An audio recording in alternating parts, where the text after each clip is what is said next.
Hey guys, so I'm pretty much right off the bat. I'm sorry this one is as late as it is, guys. It's just well, first off, the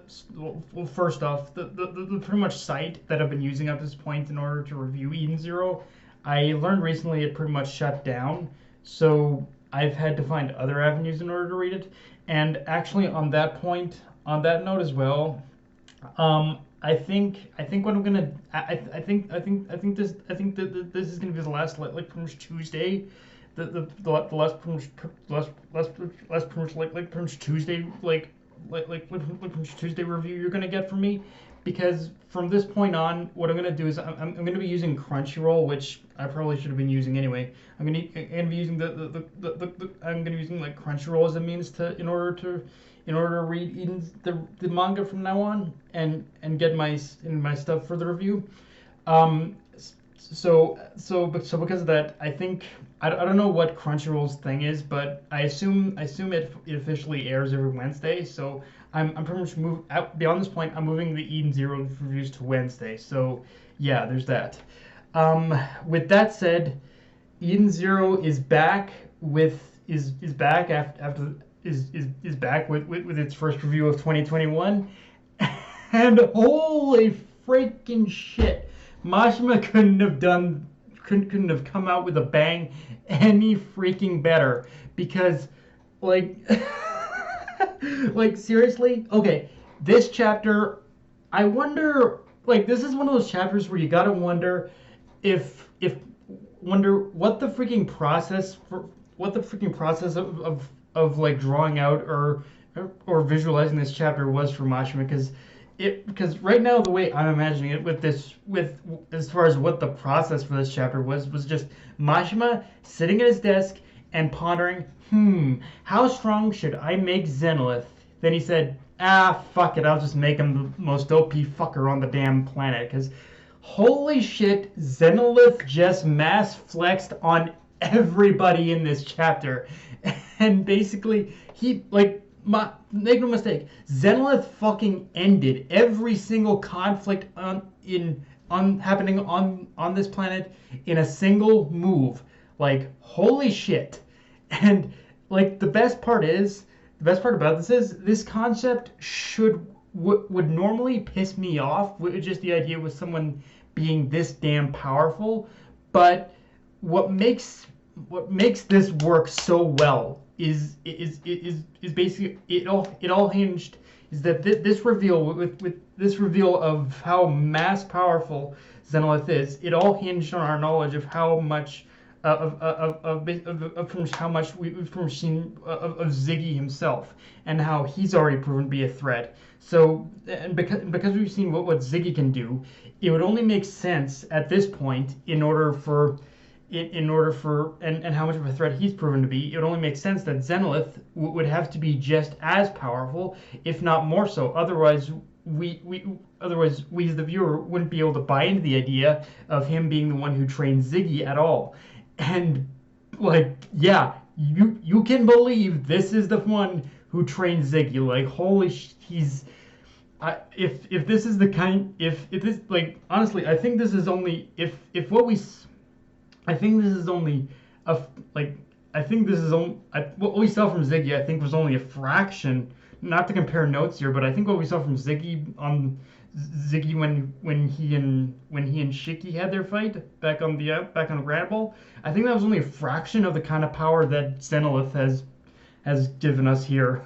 Like, and it's one of those things where going into it, you pretty much already have that expectation that you already going and you already kind of have that expectation that, okay, if Ziggy was already that powerful on Grand Ball, how strong is Xenolith gonna be?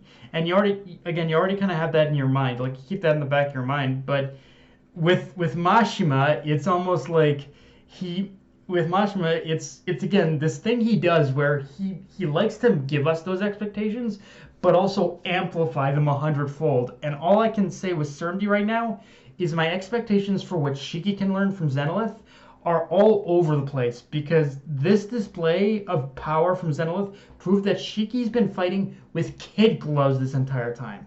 But with but with even just with the most minor bit of training, he'll become a monster. If he can learn even the most minor thing he can learn from Xenolith, it's gonna turn him into a fucking beast. And I'm both excited and kind of scared at the same time. Like, holy shit.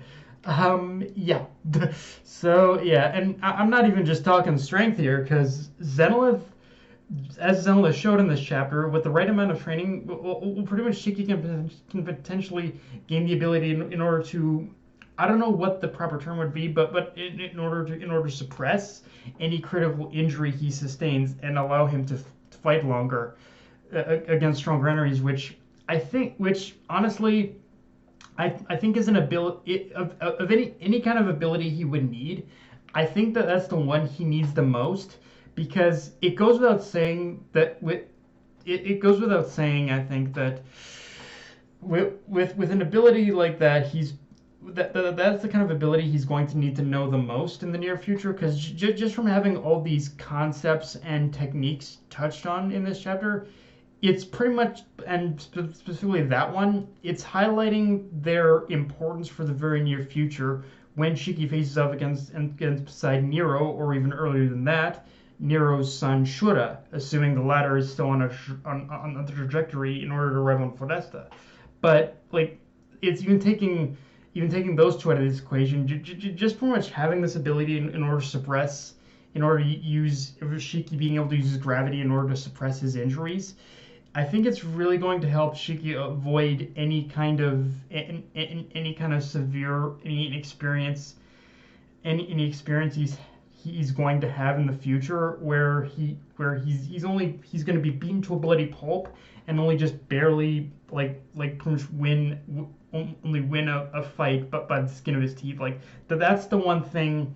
That's the one thing I think that Shiki really needs to take away from this, is that whatever he learns, it's going to need to be able to, in order to prevent him from avoiding a situation like what happened with Drac and Joe, or any kind of fight where potentially he could be beaten to a bloody pulp, and then need to push his limits, like push beyond what they're pretty much capable of. So yeah, I think whatever happens, I think this is the kind of ability that Xenolith used in order to suppress Shiki's injuries.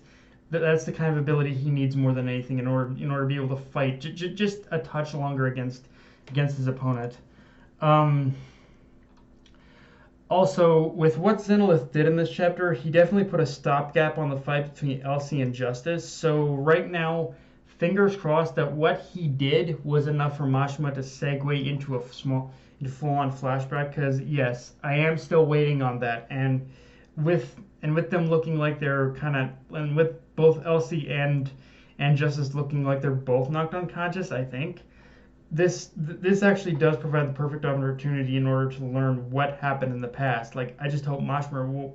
It's just a matter of when exactly we're finally going to get it, because right now I'm hoping Mashima won't keep us waiting much longer, because honestly right now with what happened with how everything got so interrupted by just Xenolith alone, it's actually kind of the perfect opportunity in order to segue into a whole bunch of different areas with things being put to an abrupt halt, I think.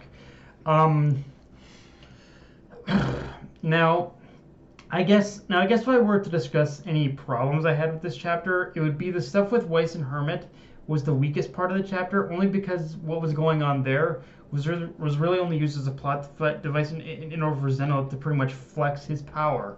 But now that we have gotten past that point and we've seen what Xenolith can do, I hope we can get a lot more focus on what's going on with like Hermit and Weiss, or just Justice and Elsie. Like just in any of these situations, I would like to see. I would like to see now there's been this big stopgap that's happened, but with Hermit and Weiss specifically, one thing I want to see there is how much we have got, how much more we're going to get with like Hermit confronting Mueller, because what we seem to have gotten with them already, and them confronting Mueller already. There's an aspect in this chapter to where it was presented in a way that it feels like that Mashima's only really set the stage for what could potentially be the pretty much real fight between Hermit and Mueller. I think that's kind of the vibe I'm getting, but we'll have to wait and see. But yeah, guys, that's all I've got for this review. If you enjoyed the video, like, comment, subscribe. Follow me on Twitter, Facebook, and Crunchyroll. Dead Knight of Anime, signing off. Later, guys.